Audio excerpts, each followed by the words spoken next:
inflatable arm flailing tube man. Wacky waving inflatable arm flailing tube man. Wacky waving inflatable arm flailing tube man. Tube man, tube man, tube man. Ladies and gentlemen, It's All Good, Man, the Better Call Saul podcast. My name is Brian, and with me, as always, is a man who needs no introduction. And we also host the Nothing Important podcast. You can find that at www.nothingimportantpodcast.com, where we talk to people more famous than we will ever be. But today we're talking about Better Call Saul episode 207. Guy, how's it going? I'm doing pretty good, Brian. You might be wondering why Dave and I are a little silly tonight, because here's the thing. We have been trying to record for the past 5 days, but life just kind of got in our way, right, Dave? Yeah, we're a little slap happy, I think, this evening. So what's funny about this is right now, as we record this, everybody's watching the actual episode, but Dave and I are watching each other on FaceTime recording a podcast about the episode you guys are watching at this moment.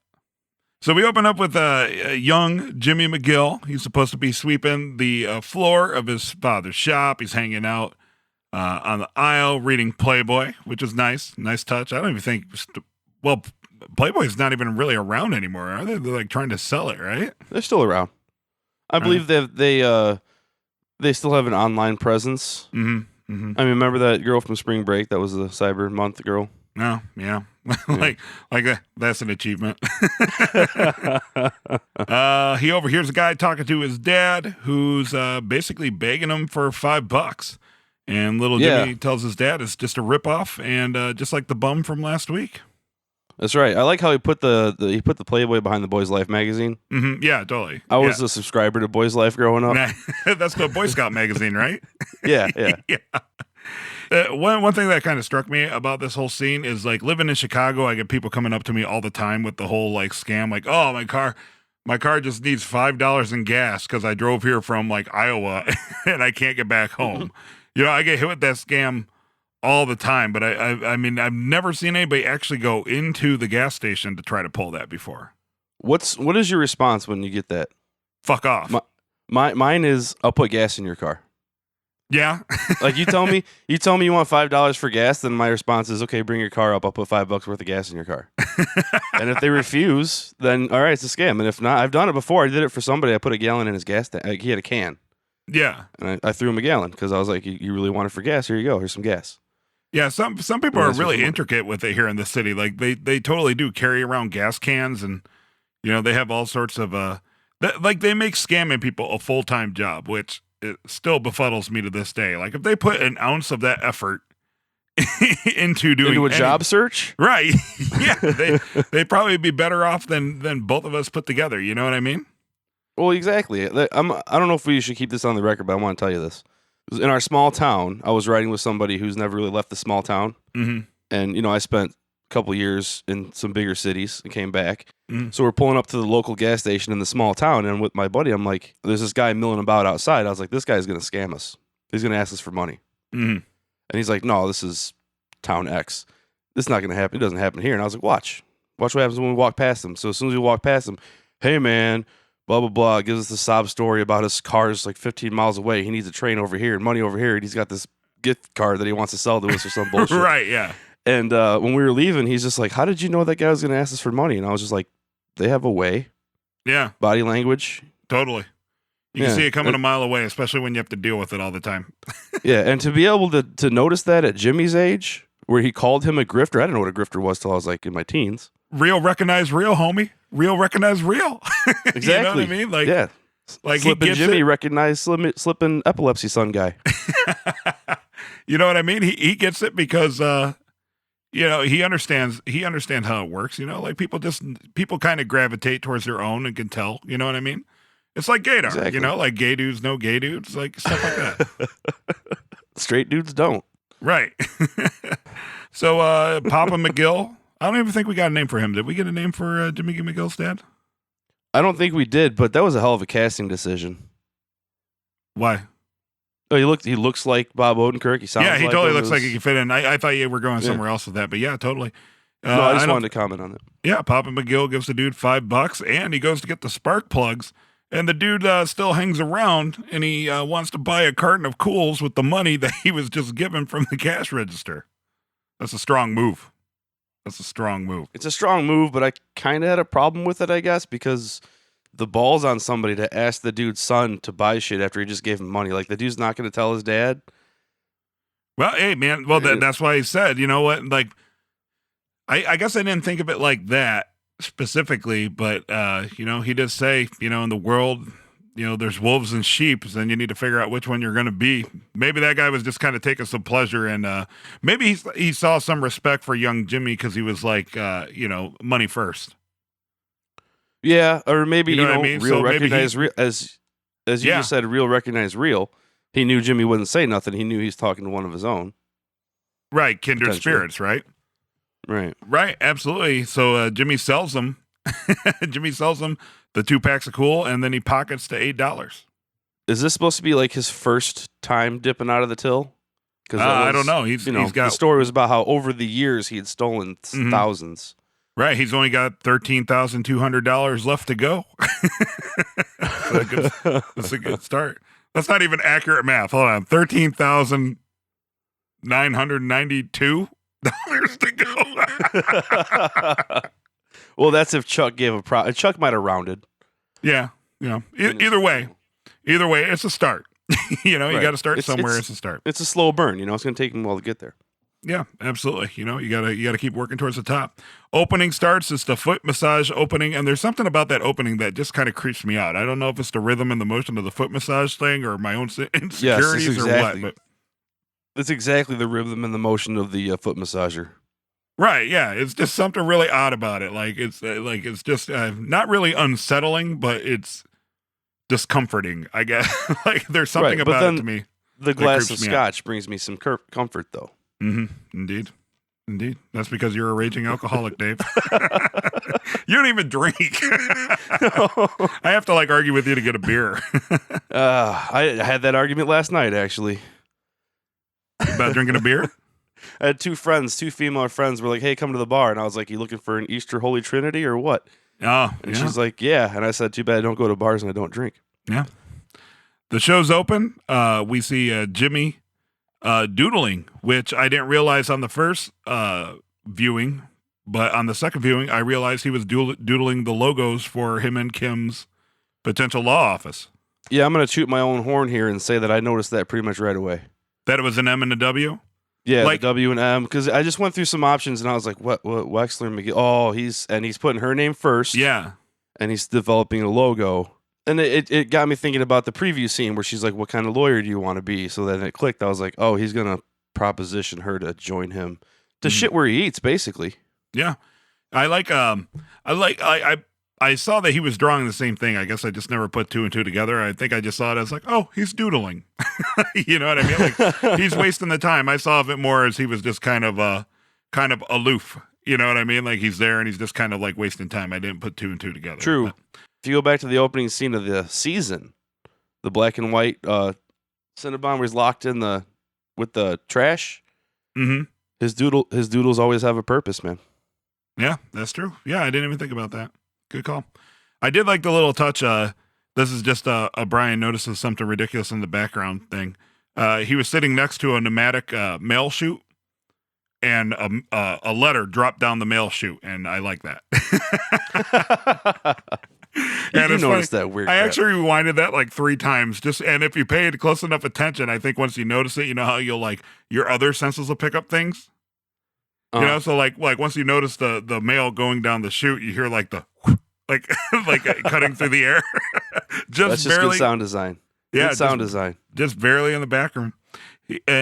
He heads into the prosecutor's office, and Mike and Jimmy deny that the gun was Tuco's. Right, but he won't say whose. He just says, "I will tell you that it's not his." Yeah. Who's to say whose it is? It could be a bird might have dropped it. Right, yeah, a bird picked it up, dropped it, and Tuco picked it up. Who knows? Well, you know that the infamous street gang, the Birds, you know? Right.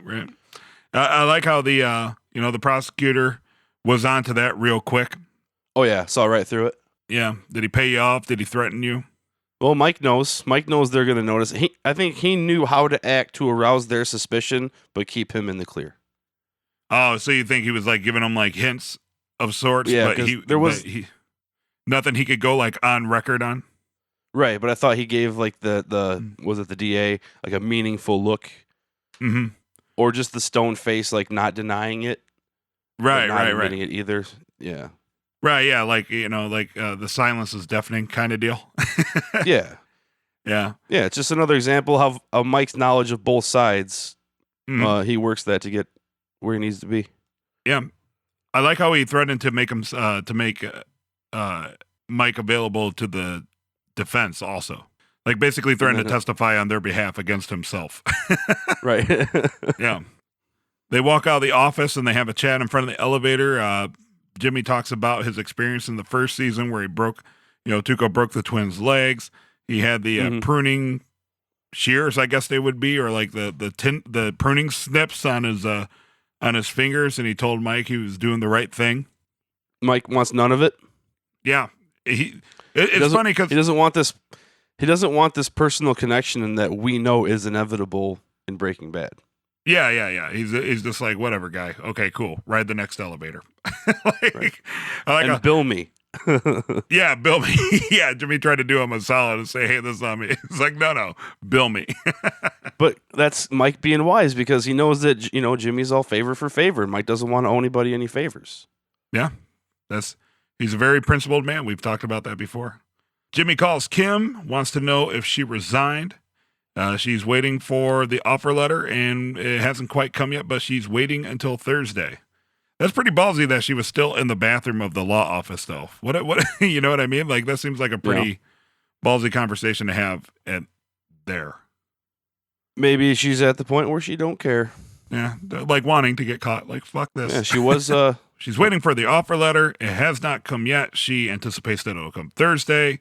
Then we cut to Jimmy proctoring his resignation to Omar for Clifford.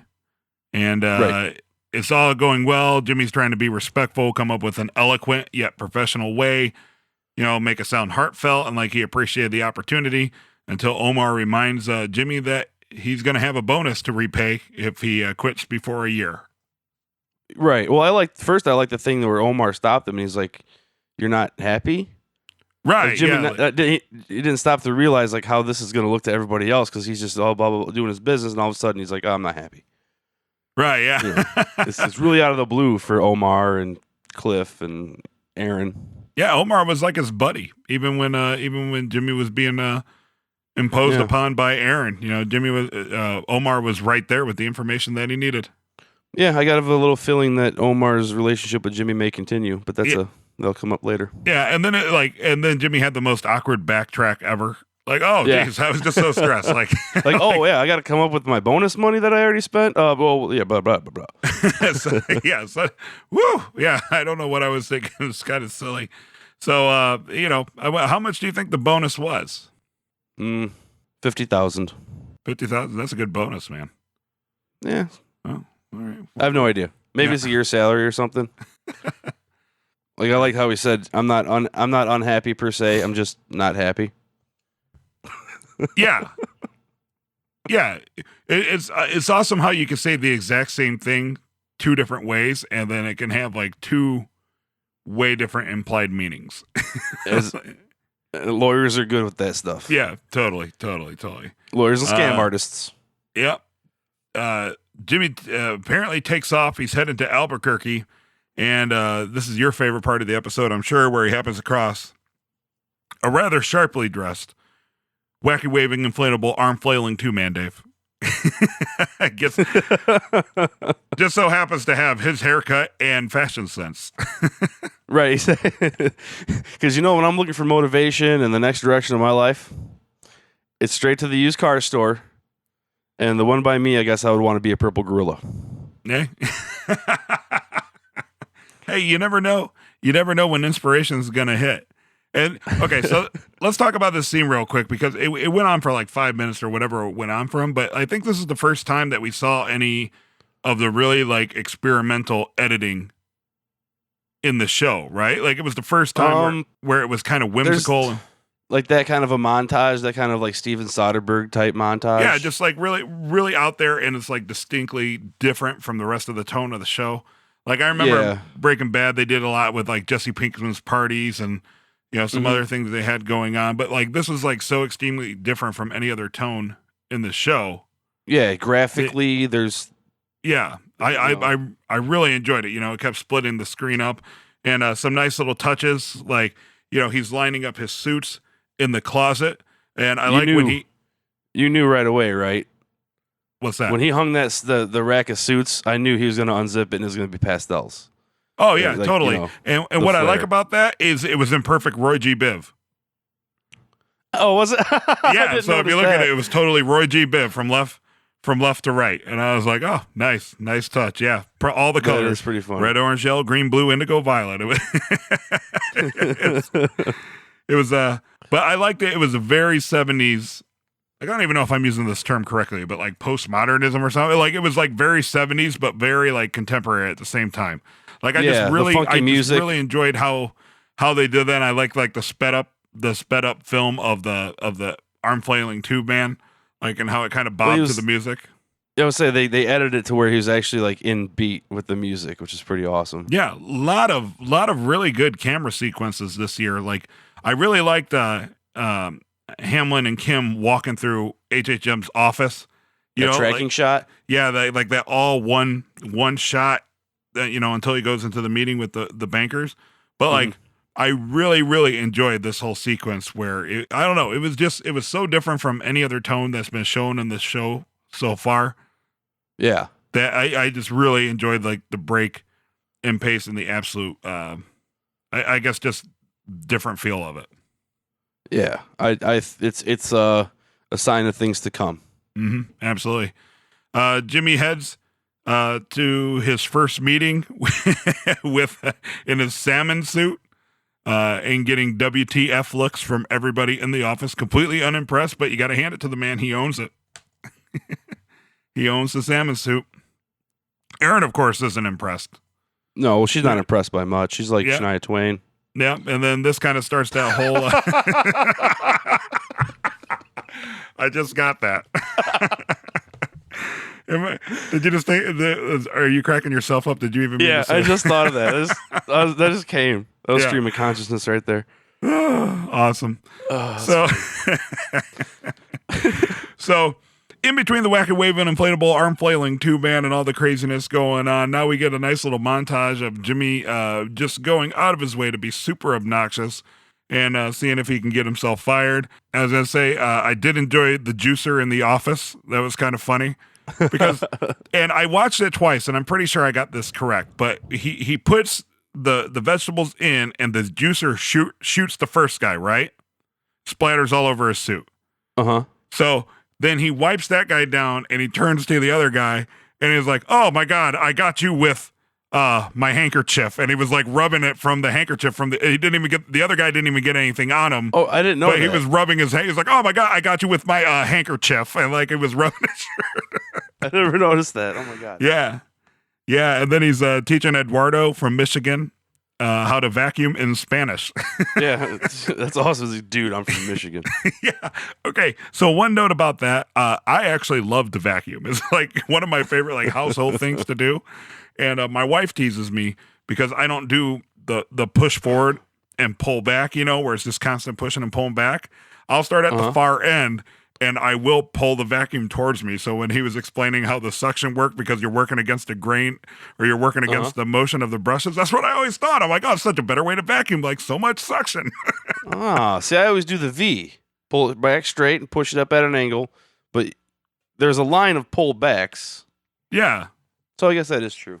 Yeah, I don't know. I just like the instant gratification of pulling it back and feeling it getting all the gunk out of the carpet. One thing I kind of didn't like about this whole montage was the people not flushing the toilet thing. Why is that? Is that a soft spot for you? Sore spot?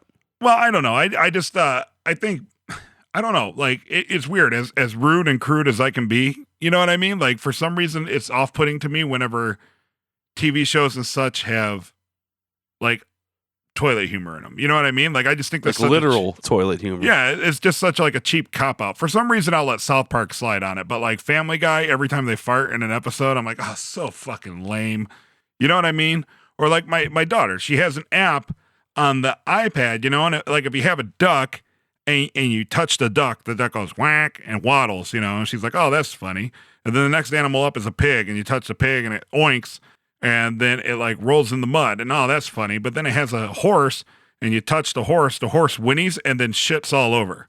And I'm like, why is that even, yeah, I swear to God. But like, or like, you know, I'll watch like Alvin and the Chipmunks movie with her, and there's a scene where Theodore from the Chipmunks eats his own turd, and they pass it off like that's supposed to be funny. Like, I don't know. I just feel that like I said, as crass and such as I like to be, a lot of times that kind of humor turns me off, and I really feel that that's one thing about this scene that was I don't know, it felt out of place for me for some reason. Like, it just didn't sit well with me personally. Like, I get that he's trying to be like obnoxious, but like something about like that particular instance, I don't feel really felt, or I don't really feel like it fit the feel. It's not as clever because it is offensive, and it's, you know, leaving your poop to stink.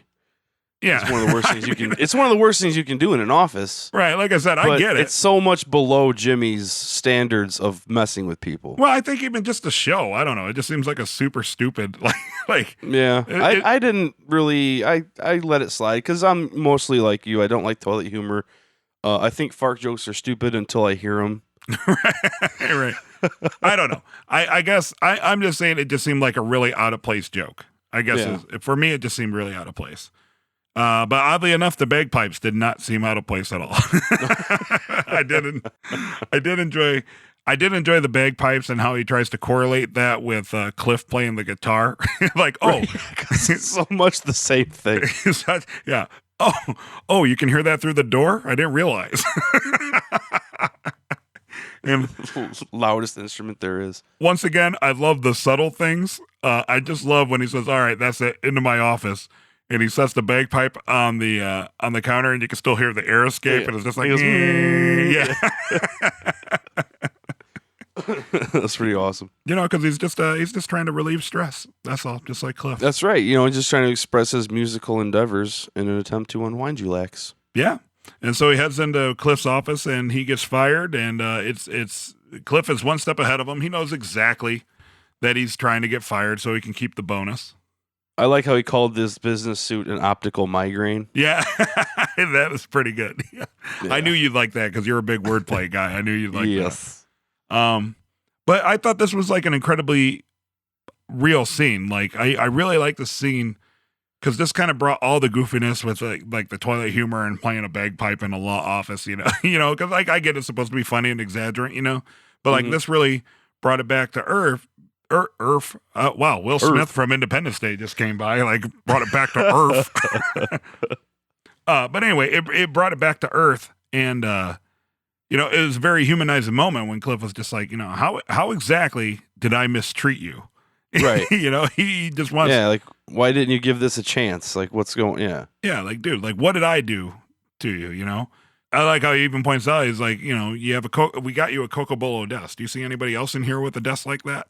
Right. Yeah. Like, I'm treating you better than I'm treating myself. Yeah. Yeah. It was nice of Jimmy to pay for the $7,000 desk, though. Yeah. Right. Yeah. But yeah, I agree. I thought that scene, it was a good way to kind of bring it back to real, and it played out the way that I wanted to, because I wanted Clifford to question. Like I said, like, nobody else realizes Jimmy's not happy. Mm-hmm. So it's kind of out of the blue. Right. And yeah, I thought it played out pretty well, and I'm really sad. I hope that's not the last we see of Ed Begley Jr. Yeah. Well, hopefully we can get him on the show. And you know what's weird is, you know, Cliff tells Jimmy, he says, all right, fine, you know, but basically, like, I don't know what good it's going to do for you to give me $7,000 at this point for the desk, but take your desk and get out of my office. Right. And then you can see like the guilt, or maybe like he's having second thoughts in a way, of Jimmy's face, and he tries to pull it back. And I guess this shows just some of the narcissism of Jimmy, because it's like, hey, for what it's worth, I think you're a nice guy. Like, what a dickhead. No, see, I took that differently. Did you? I took it as the fact that he's dropping this bomb on everybody who thinks that, you know, that he should be sticking around, and he's shocked and he's wondering why, and he's just like cementing the fact that it's not personal and it's not really about how you're treating me. It's just not where I want to be. Mm-hmm. So he's trying to like relay that, like, for what it's worth, I think you're a nice guy. Like, it's not you, it's me. Right. Yeah. Kind of a deal. And then Maine's response is, for what I was worth, I think you're an asshole. Yeah. See, I again went back to like, I maybe it's because I have children, like going back to the little kid thing where you scold your kid for doing something several times, like, hey, I told you not to like run with that pencil, like stop running with the pencil. And their response, they know they're in trouble. They know they messed up, but their response is they try to sugarcoat it and they'll say something like, but I really want to cuddle with you. You know what I mean? And it's just like, oh, come on. Like, yeah, like that's how maybe because I'm a parent, like, and you're not, like, that's the prism I see it through is like, yeah, Jimmy, like we said, he can't help himself, but he's also not, man, he's very childlike in the fact that he can't carry the guilt. You know what I mean? So he brushes it off or tries to sugarcoat it. And he's just like, oh, well, for what it's worth, I think you were a nice guy. Like he was doing that guy like some sort of favor, or he was lessening the severity of what he just did, because that whole scene, he's just causing disruption, probably, through some means, probably costing them some sort of money, making everybody in there look like assholes. And then when he's called out on it, instead of just hanging his head and being like, okay, yeah, he tries to sugarcoat it. He's like, well, for what it's worth, I think you're a nice guy. Yeah. Yeah. You know what I mean? I think we're kind of both saying the same thing. Yeah. Okay. I did like that he did take Aaron's drink and throw it in the garbage, though. Yeah, not the recycling. Not the recycling. He finally quit for good. He actually did quit this time. Yeah, he did this time, yeah. Yeah, there's no 8-hour layover back to work. Yeah. He's out. Yep. All right. Kim's drafting the resignation letter. Jimmy goes into ninja mode, apparently. He sneaks in to see her. And I like how she took out, I regret to inform you, and replaced it with, it's my duty to inform you, which to me is saying she doesn't regret it. Yeah. And she doesn't want to give the impression that she regrets it. She wants him to know, like, no, I'm out. Yeah. Peace. Yeah. I have to tell you this. Yeah. That's a good call, because I don't know why I had full intentions of pausing it right there and reading the entire letter. Me too, but I didn't. And I for some reason didn't. I think I paused it, went up and got a drink, and then when I sat back down, my natural reaction was to unpause it, and then I just never went back to read the letter. But I was kind of hoping to find some funny spelling mistakes or something in there. But maybe we'll do that for like preview of the prior. We can go back and pause it or something. Yeah. Okay. I also noticed that Jimmy and Kim changed their first part. Retracted the first, like, because when Jimmy started dictating, he rephrased. They both rephrased the beginning. Gotcha. Which, I don't know. It's this whole, like, maybe they're kind of more similar than we think. Well, back to kindred spirits, right? Like, like we talked about that at the very beginning of the episode. Jimmy, pitches them opening a practice together. And real quick, we got to give it up to our Twitter listener, Winston Bruinham, who won a t-shirt last week. I haven't got it out to you yet, Winston. I will, I promise. But before this episode aired, he called it. He said on March 25th, he said, my guess is Kimmy and Jimmy will attempt to start a law firm together like Jimmy wanted to do in season 1.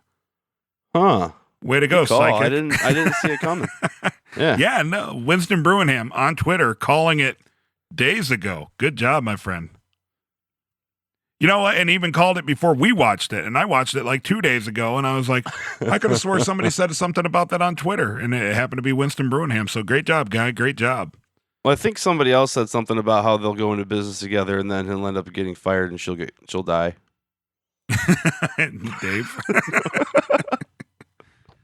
So he offers to make her partner. He has a card made up and everything. He offers to pay off her student loan debt with this bonus. And earlier she said she still has $15,000 in student loan debt. And he paid like $7,000 for the desk.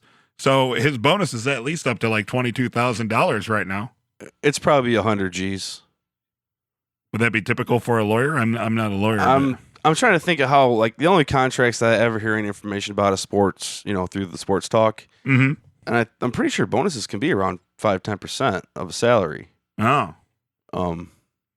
Or no, I'm sorry. They can be up to like. I'm pretty sure bonuses can be up to like. I was gonna say if it's 25, $100,000 and it's 5% Yeah. of his salary, he is fucking balling. I would have just worked out a year and never worked again. I meant to say like 10 to 25%. I think because I mean his apartment. That's got to be a $5,000 a month apartment. Yeah. It's a $60,000 car. Well, and the company's paying for both know. of those things, though. Right. I mean, they're Yeah. all leased, but that's several thousand a month in leases for him. Yeah, So that's I'm true. pretty sure it's a substantial signing bonus. Yeah, and he says he can start. He also hints at how he'll have money to start it up too, like it basically seed money. So yeah, at least 22,000 is accounted for, with more to go. So he's landed himself a pretty nice. Bill in the bathroom was right. He's a lucky bastard. He landed on he X marks the spot, and he landed on it. Well, he's gonna have some lower overheads for sure. Going back to the old nail salon. Yep. Kim has some reservations. Ask him if he's going to play it straight or be colorful. And I did like that he started off saying that he could play it straight, that, he'd be the lawyer that she wanted to be, but then he kind of just doubled back and says, there's no point in doing this if I can't be colorful. Yeah, there's no point in BSing anymore. Like it has to be real from now on. Right. And and then I like how, and then Kim's like, why do we have to go into business together? Because you already have me, just not as a partner. Right, yeah. Yeah. So it does seem as though their bond is strengthening actually through all of this. Yeah. She asks him, why me? He's like, I want you. And she's like, you got me, just not as a law partner. And I was just like, yeah, it was very like Jerry Maguire-ish. I was like, oh, okay. I was like, that's so romantic. And then I started crying. Mike and Stacy checking out a new house. Mike, this is that scene from the Next Week in Better Call Saul preview, which I totally did not notice. I'm not the background noticing guy, as we can see through 1.5 seasons of podcasting. Yeah, because that was a totally foreign building. Like I should have noticed that probably in the preview. They're standing like an empty house, Right. Yeah. Okay, so this whole scene, Mike decides that he's going to pay for it or give her the down payment and such. And then it ends with them both agreeing to meet separately at the realtors. And the whole time, the way that they filmed it and the way it's set up, I was like, okay, something's going to happen. Something's going to happen. Like something in the back, especially the way, like when they were walking out of the house and the camera was like panning out and widening the angle. I was like, is the car going to explode when she gets in it? Or is like somebody going to shoot her up or something? But no. Nothing happened. Like this is the first. Like it was literally just like, oh hey, you want to buy a house? Yeah, cool. Okay, meet you at the realtor. See you later. Like the only notes I took from that is that Stacy actually looks happy for once. Yeah, she calls Mike Pop. She's been calling him Mike the whole show. Yeah, and she finally calls him Pop. And I thought, Mike, you know what? Okay, so I didn't put two and two together on that one. So okay, so now the scene means. Now I see where you're going with that. So it's like they finally made a connection, right? Like they finally. Yeah. Okay. So okay. There's the tensions that have been there between them are dissipating. Okay, good. Okay, that makes more sense because the whole time I was sitting there watching, I'm like, all right, something's got to happen. And then my wife, she like came back from getting a glass of wine. She's like, what happened? I'm like, they bought a house. She's like, that's it. I'm like, well, no, they decided to go to the realtor meet up they didn't even want to ride together to the realtor. They just wanted to meet up. Well, that's the thing. My note was that Mike was being suspicious. Mike was acting kind of weird. Mm-hmm. And well, that's why I kept thinking that just added to my thing where I was like, okay, something dramatic is going to happen, but no, not at all. No, I guess Mike was just kind of scoping out, the area, casing the joint or whatever, seeing where potential threats could come from, doing his cop thing. But yeah, other than that, it was like, it's just Mike's being weird. Mike's being weird, and then the scene ends. Yeah, I mean, but now I feel like I totally missed the whole thing where they finally made a connection and made amends. And, okay, that brings some weight, some heft to that scene. Because for a while, because I watched it twice and didn't pick up on that, and I was like, I'm like scouring. I'm like, come on, I gotta be missing something, and then apparently I was missing the most obvious goddamn. Maybe I was so focused on noticing. Huh? I was saying we were talking about conditioning last week, and like you're conditioned to find something in every scene, and maybe some scenes just don't have cool little nuggets. Yeah, Good or point. something subtle, like she finally calls him Pop. That was so subtle, but Yeah, good a point. big deal to me. You were all over that. You totally changed my mind on that scene, so good call. Jimmy, And I thank you. it's nighttime at the nail salon. Jimmy got his esteem back, guy. No more. That's exactly what I wrote. Jimmy got his esteem back. Omar pulls up in the U-Haul, moves Jimmy's Coca-Cola desk into the nail salon office. It barely fits. Nice touch. But it does fit. And that's the point. Mhm. It fits. Nah, indeed. I wonder if he had the Coca-Cola desk in Breaking Bad. That's something good to look out. Maybe somebody Yeah. should look that up and win a T-shirt. There you go. First person that. to tell you what, let's make this fun. First person to post a screenshot on our Twitter of Saul's desk and Breaking Bad wins the T-shirt. There It you doesn't go. always have to make sense. It could just be fun shit like that. Yeah, So, exactly. all right. Post a picture. First person, post a picture. Sal's desk and Breaking Bad. I'll send you a T-shirt. He tells Omar. I did like that he told Omar that he found his old desk on the side of the road and just to leave it there. Because that's where he found it anyway. I think I wrote a note. I think he's gonna hire Omar. You think so? I think, yeah, I'm thinking maybe Omar is gonna help him out in his legal practice at some point. It seems Omar. We haven't really seen much of him, but he definitely appears to have some sort of affinity for Jimmy. Yeah, you just stole the word out of my mouth. I was gonna say affinity. Yeah, I mean, when they were doing doc review and going over the dates, he was right there with the information Jimmy needed. You know, he seemed genuinely shocked that Jimmy wasn't happy. He mentions he has a wife and kid at home. It's late at night and he's helping some guy like move a desk in a U-Haul.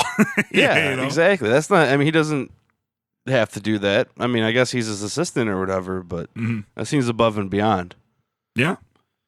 Jimmy unpacks his old lawyering stuff, brings out the crazy 1980s telephone, and of course back the terrible British accent of "You've reached the office of James McGill Esquire." That's pretty good. Pretty good impression. Thank you. But then he decides against it. I He erases it and he just goes back to Jimmy McGill. He's still trying to find himself, man. did you think he was gonna say Saul? I kind of did, yeah. I kind of did. He's got the suits, Right. You know what I mean? He's thinking about what he's gonna say, and he ended up changing James to Jimmy. yeah. But And that was a good setup for it too, because it was doing that slow like zoom, super slow zoom, like that was going to be like a pivotal moment. But the pivotal moment was he dropped the British accent though. He spoke for himself. Right, he was as opposed to himself putting on the shell. and his preferred less than professional name, or less than formal name. Did he say Jimmy McGill? Yeah, because at first he said James M. McGill Esquire. That's right. And then when he changes it, he's just like, "This is law office Jimmy McGill." Gotcha. This next scene again, I was like, "What the hell? Where is this going to go?" Yeah, and it's just Mike driving seemingly forever. Oh, my brother called it right away. He's like, "Dude, he's pulling into the sniper spot." Oh, I was like, "What? Like, how did you call that?" Well, he was in the army. oh. my brother was in the army, so he might know these things. Yeah, I mean, it was a long drive, but those are some of my favorite moments of these types of shows. Is like, it's like where's this going kind of deal. I would say it gives you a little time to put something into your head. Yeah, and then you can be right or wrong, and then you get a reward from that if you're right. Yeah, so he's glaring where he met, Tio Salamanca and the twins and all that when he pushed for his $50,000. So you think he's gonna to snipe out Tio? Yeah, but obviously that doesn't happen. But none of it's not like Well, somebody, I think even my brother, somebody said maybe Mike makes Tio the way he is and puts him in the home. maybe he is kind of an invalid. He Yeah. only speaks with a bell, so maybe he sniper shot goes wrong, or. But it probably won't be next week. Knowing this show, it'll probably be like next season, like halfway through, they finally rectify that storyline. Well, I said last week that the Kim and the Schweikert and Coakley timeline wouldn't play out for a few weeks, and then halfway through the next episode, she quits. Yeah, Or, she decides she's going to quit. All right. You never know. Yep. There's two. Remember, the penultimate episode is the crazy one. That's 2 episodes from now. Kim's interview with Schweikert and Coakley seems to be going well. They're getting to know her. They're impressed by her. she's again asked, so you start off in the mailroom. Apparently that means a lot in lawyering circles. I guess it's showing that you're paying your dues and you're dedicated to the cause. Yeah, it's something I'm familiar with. Most engineers, audio engineers, start off as interns. Kim reveals that she's from the Midwest, a tiny little town on the border of, I believe it was Missouri and Kansas. I took this explanation as an evasive answer, which explains a little more of why she's so into Jimmy McGill. Because I think her past may be a little more like Jimmy McGill's than we think. I think she's hiding something. She's all into scamming. The scamming turns her on. Yeah, that's it. That's a great point. I guess I didn't think about it in those terms, but that's absolutely true. Because when she was saying that, I was like, well, so what? The town that we're from, like I always tell people they never heard of it, but then I say the name of the town, but she didn't. Exactly. I was asking my wife because my wife lived in Kansas for a while, and I'm like, what little town is there between Kansas and Missouri? And she's like, Kansas City. I'm like, oh yeah. I'm like, good point. So I wonder if she was like from Kansas City, but she just didn't want to let them know that she was from Kansas City for whatever reason. Maybe. But I don't know. She described a town very much like the town that you and I are from. Yeah, I think she's from our town. Don't we grow up with a girl called Slip and Kimmy? Slip and Kimmy, yeah. I asked her to prom. She turned me down. I was sad. So I can kind of relate, because, they ask her what she wants. And of course, it's the most obvious, most telegraphed answer, more. But I could totally relate to that. That was like, me and you come from a small town, and I've always been very vocal about how I've always, like nothing against the people from my hometown, but like I always thought there was more to it than that place. You know what I mean? Like I left at 17 and never looked back. You know what I mean? So I could totally relate to that. I'm starting to find Kim as a pretty relatable character. Though I am still in that town, I'm trying to get out. And that is everything against the people that live in this town. No. So she wants more. I can totally relate to that. They say, things are looking positive. We liked you more now than we did even before you came in. You should expect a call from us by tomorrow. And then she's saying her goodbye, and she calls Schweikert Howard. Yeah, a little Freudian slip there. Yeah, definitely. And it's also a callback. Remember, earlier in the episode, Jimmy said that Schweikert is just Howard by another name. Yeah, I wrote that down, and we didn't say that earlier, but he totally said that, and I think that's, I don't know, I like that a lot. Yeah. So I totally blew it. I just blew that, but I liked it. It's good. Yeah, totally. She heads up to the parking garage. She smokes a cigarette, tearing up the business card. In deep thought. And once again, something about this episode, whoever directed this episode, I think their sole purpose was to make Brian think that more was going to happen than actually happens. I thought she was going to jump off the roof too. No, that would have been the death. No, I didn't think she was going to jump off the roof. But the way that it was like panning, and you could see down on the street, I thought something was going to happen down the street. Like, I don't know, something about this episode, the way that the camera pulled back from the house, the way that, you know what I mean? Like, there was like 2 or 3 times in this episode where I just kept thinking something more was going to happen. Like, you know what I mean? Like, it was like the perfect setup for some sort of crazy thing to happen, but it just never materialized, which is fine. Just like something about the cinematography of this episode, like kept making me think like, oh man, there's going to be like some crazy, ridiculous, off the wall circumstance that occurs like just at the right moment. And like, no, she just lights a cigarette and tears her business card in half and thinks contemplatively. But that's okay. Which I took the business card thing as she's going to go break up with Jimmy. Because they played it. When she said she wants more, she obviously acted well to reveal that was an epiphany or a moment of realization for her. And I thought, oh, she's dumping Jimmy now. Yeah. Yeah, I can see where you're going with that. I didn't put 2 and 2 together. That's as good as anything I would have thought totally. I didn't specifically think that, but I was like, where's she going with that? Right. You know what I mean? Like, well, I was more on the where, but if I had to, press me to make a prediction, it was she's going to go dump Jimmy. Yeah. Kim pulls up to Jimmy's nail salon, and I like that Jimmy's in a meeting with the film students. Right. And they're like having an ongoing conversation. Yeah, bring a dolly. And they like he rattles off 4 different kind of dollies, and he's just like, "You're the nerd." like, dude, go find it. So after hanging out in the waiting room, Kim finally gets her meeting with Jimmy. Mm-hmm. Yeah. And I dug the you got your car back. And he says, "Yeah, the kidney people wouldn't take it." Ah, yeah, that's so good. Well, this is around the time when 1-800 Cars for Kids. Yeah, absolutely. Was all over the place. It still is. That was exactly where I was going to go with that. For those of you who do not live in, well, shit, is Cars for Kid like a national thing? I think it's national, right? Okay, so for those of you that might not know, there's a charity that takes old boats, cars, property, land, houses, and you could donate it to their charity. And I guess what they do is basically like salvage or resale and take the money and put it towards research for their particular charity. Right. And then you get a tax credit for your donation. Yeah, you get a tax credit. So it's like win-win, and it's feel good. And it's good for everybody. But they have a very distinct jingle where it's like 1877 Cars for Kids, KARS Cars for Kids. I'm like, that's the whole, like, that'll play like an entire car today. Right.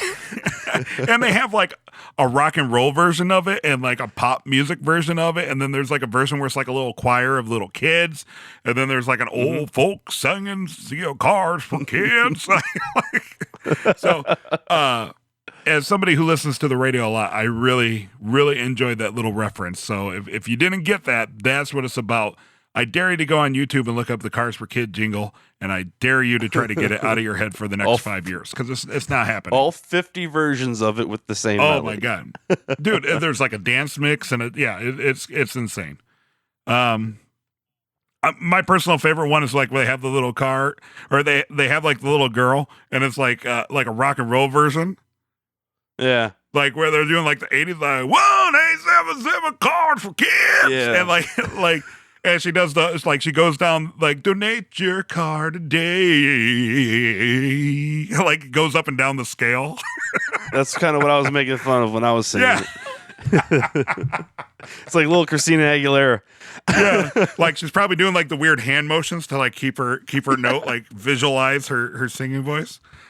So back on track.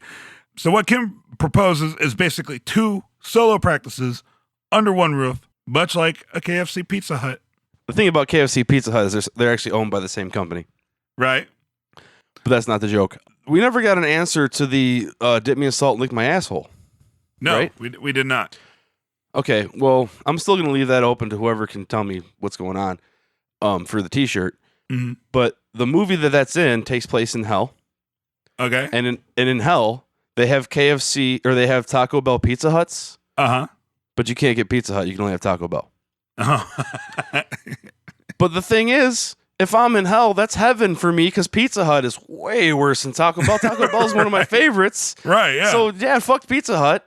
If Yeah. all I can have is Taco Bell, the Taco Bell Pizza Hut, I'm in heaven, baby. Taco Bell all day, and we talked about that on the Nothing Important podcast. Few things are tastier than first of the day batch of tacos from Taco Bell at 10:30 in the morning. And few things are more awkward than eating in the parking lot while someone else is also eating Taco Bell in the parking lot. Yeah, right next door to you, right? Jimmy doesn't answer. Credits roll. Dave, what'd you think about episode 207? It went in directions I didn't expect. If you listen to Pwop, you would know that. Mm-hmm. Mm-hmm. But yeah, it's really I think that the Kim stuff's pretty significant. That she's willing to partner up with Jimmy. She said, "You have me," and she has a shady past, I think. Yeah. It kind of revealed a side of Kim that we've never really seen before, right? Because she seemed pretty. I don't think we discussed it, but didn't she say something about how she knew if her life was heading in that direction, like she had to change it? Well, but the direction that it was heading was that she was going to marry the guy who owned the gas station in the small town. That's right. That's what it was. Yeah, she wanted more, man, and apparently more equals Albuquerque. which well, unless it's me when you're traveling there on your way to audio school and you leave with less because I got robbed. Yeah, some of these skills, your guitar. It's going to be awesome when on a future episode when Jimmy heads back to that same pawn shop, your guitar is hanging up on the wall.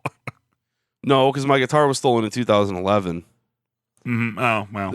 Yeah, but they film in current day. I know you meant as background of the scene. The time travel just blew my mind. Overall, I really liked the episode, even though like I felt like there were some scenes where it was setting up something more that kind of never came. And I got to be honest, I wasn't really a big fan of the whole like didn't flush the toilet joke. Like I get it, but like I don't know, there's something about it didn't seem like it naturally fit like the tone of the series. I don't know, something about like that particular thing. I just feel like it didn't fit, I guess would be the. Well, and as far as your whole like scenes leading up to things, it's like we're used to being, and we're used to being and okay with being teased occasionally as long as you follow through with it once in a while. Right. But I really the highlight of the episode for me was definitely the montage with the whack and waving inflatable arm flailing tube man. Yeah, and I'm so impressed that they got him to line up to the beat like he was actually dancing. Maybe it's not that hard to do, but it was cool. Yeah, no, that was great. That was absolutely great. That was my favorite part of the episode so far. Yeah, some of the callbacks I like. They're so aware of things, and it seemed like there weren't maybe a little slower, some heavier, short, not as many heavier scenes. Wait, yeah, not as many scenes, but heavier. Right. And I really hope that that's not the last we see of Ed Begley Jr. Yeah, me either. What did you think of episode 207, guys? Go ahead. Feel free to tell me and Dave over Twitter at www.itsallgoodman.com or even over on our Facebook. As always, Dave and I are your friends of the couch. We like to hear what you think. First person to send us to tweet us a picture of Saul's desk in Breaking Bad, you'll win a Breaking Bad t-shirt. Let's make it like that. So there you go. One more thing, Brian. Yo. First impressions, what's Jimmy's answer going to be? I think he's going to find a sneaky way out of it. Like, oh, look, a distraction, and then, like, leave or something. I think he's going to say yes. Really? In all honesty, I think if he does anything, I think what's going to happen is because I feel he felt a little rebuked on that. And so I think what's going to happen is he's going to then turn it around on her and say he needs time to think about it, and that's going to break her heart. And it's going to further complicate things. Oh, okay. I like it. I like That's that how we I have see it. different answers. We didn't even plan that, but I think he's going to say yes. Yeah. I think I do like the feeling insulted because she doesn't want professionally to be associated with him. Right. But I think he's going to say yes. Yeah. Okay. Well, I think he's gonna tell her that he's gonna think about it, and it's gonna break her heart and cause even more tension in their relationship. So make sure that you check out a preview with a prior later this week. We have a couple fun guests lined up that is going to chat with us. Make sure to tune in for that. Once again, I won't say their names because whenever I do that, people tend not to make their call time. But just trust me on this. It'll be a couple of fun guests. Also, make sure to check out Dave and I on the Nothing Important Podcast at www.nothingimportantpodcast.com, where we talk to people more famous than we'll ever be. And what's funny about that is when I plugged our other podcast on our last show, Dave, I started to say the website wrong, then corrected myself, but instead of saying www. I said www. So I corrected myself. That. Yeah. Yeah. See what happened? Everybody at this point should know that it's 3 W's. Yeah. If you don't know that it's not 3 W's, yeah, stay off the internet. Do us all a favor, stay off the internet. So you don't even have to type the wwws anymore. You just type it in from that point on. The web browser pick it up. Yeah, what an age it is to be alive. What an age it is to be alive. What an age it is to hang out with you guys where we can do the podcast. We totally appreciate it. Make sure to win those t-shirts. Keep spreading the word. Please review us on iTunes if you want to be super awesome and do us a super solid. Go ahead and review the Nothing Important Podcast on iTunes. It all helps us. It helps us give us credibility. It helps us get people from the show. And it helps us get cool things like boxes of t-shirts to hand out to you. And we appreciate everything you do. Dave? Call us idiots, call us geniuses, whatever. Just call us. Wacky waving inflatable arm flailing tube man. Wacky waving inflatable arm flailing tube man. Wacky waving inflatable arm flailing